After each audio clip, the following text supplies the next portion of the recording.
حضور علیہ السلام سے جب پوچھا گیا کہ حضور سب سے بڑا گناہ کون سا ہے، تو آقا کریم علیہ السلام نے فرمایا کہ سب سے بڑا گناہ یہ ہے کہ ان تجعل للہ ندا، کہ تو اللہ کے ساتھ کسی کو شریک ٹھہرائے، وہو خالقک، حالانکہ اس نے تجھے پیدا کیا، تجھے تخلیق کیا، اور تو اس کا شریک بنا کے بیٹھ جائے، کہ یہ سب سے بڑا گناہ ہے۔ تو راوی نے عرض کی قلت ثم ایو، حضور پھر اس کے بعد؟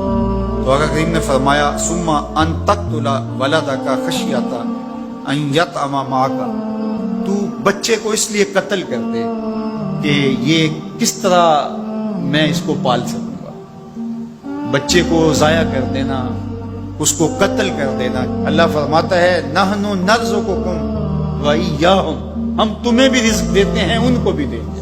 تیسری بات حضور نے فرمایا ان تزانی بحلیلۃ جارک، آپ ہمسائے کی بیوی کے ساتھ بدکاری کریں، تو یہ بڑے گناہوں میں سے۔ ہمسایہ ماں جائے کی طرح ہوتا ہے، اس کی دیوار سانجھی ہوتی ہے، اس کی عزت سانجھی ہوتی ہے، اور اگر کوئی شخص طاق میں رہے اور ہمسایوں کے گھر گھس کے ان کی آبرو ریزی کر دے، تو یہ تین بڑے گناہ جو ہیں ان میں سے ایک بڑا گناہ اللہ کے محبوب علیہ السلام نے ارشاد فرمایا۔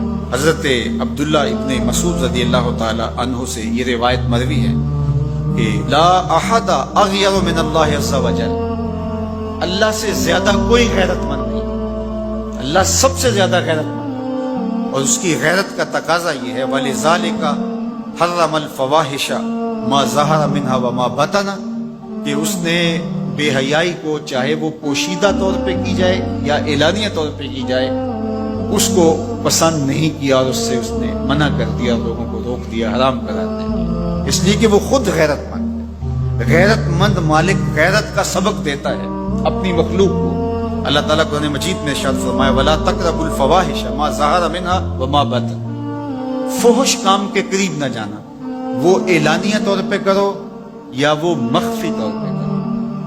تو مفسرین نے لکھا کہ جو بدکاری ہے وہ مخفی فحش ہے، اور شراب نوشی یہ اعلانیہ فحش ہے۔ شراب نوش جو ہے وہ چھپ نہیں سکتا، بدکار بعض اوقات ایک مدت کے لیے چھپ جاتا ہے، لیکن یہ بات ذہن میں رکھیے کہ جو بدکار ہے وہ دنیا کے اوپر رسوا ضرور ہوتا ہے، اس کے چہرے کا نور چھین لیا جاتا ہے، اور اس کے اوپر مصیبتیں مسلط کر دی جاتی ہیں، اور اللہ کے قہر و غضب کا شکار ہوتا ہے، اس کی دعائیں قبول نہیں ہوتی، نیک لوگوں کی دعاؤں سے اس کا حصہ نکال لیا جاتا ہے، لیکن بہرحال ایک مدت کے لیے چھپ جاتا ہے۔ لیکن شرابی اپنے جرم کو نہیں چھپا پاتا، تو کہا کہ جو مخفی جرم ہے وہ بدکاری ہے، اور جو ارشاد فرمایا قرآن نے کہ جو ظاہر جرم ہے اس سے مراد جو ہے وہ الخمر ہے، شراب ہے، اور ہر نشہ دینے والی چیز سے حرام کی حرمت آئی،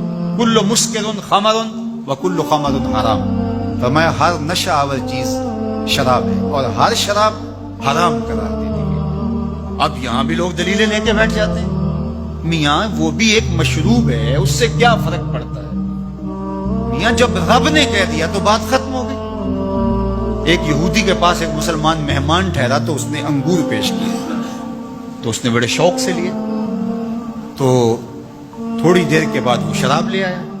اس نے کہا استغفر اللہ، میں مسلمان ہوں، میں شراب نہیں لیتا۔ تو اس نے ہنس کے کہا یہ جو انگور آپ نے کھائے ہیں شراب اسی سے کشید ہوتی ہے۔ تو اس مسلمان نے کہا کہ آپ کی اہلیہ کدھر ہے؟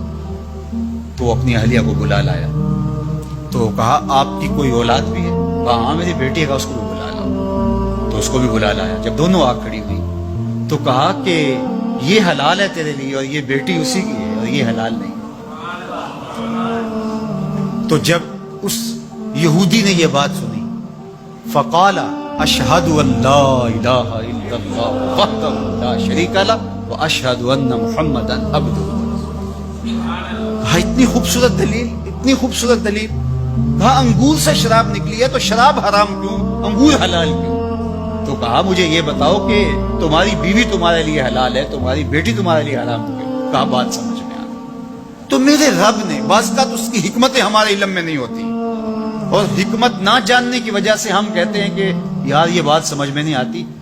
یہی تو ہمیں بتایا گیا کہ جو سمجھ میں آئے اس کو بھی ماننا ہے, جو نہیں سمجھ میں آئے اس کو بھی ماننا ہے. ہم جنت کو مانتے ہیں نا, دیکھا ہے, یا رب کو مانتے ہیں, دیکھا ہے, وہ سمجھ میں آتا ہے, تو دل میں تو آتا ہے, سمجھ میں نہیں آتا. میں جان گیا بس تیری پہچان گئی.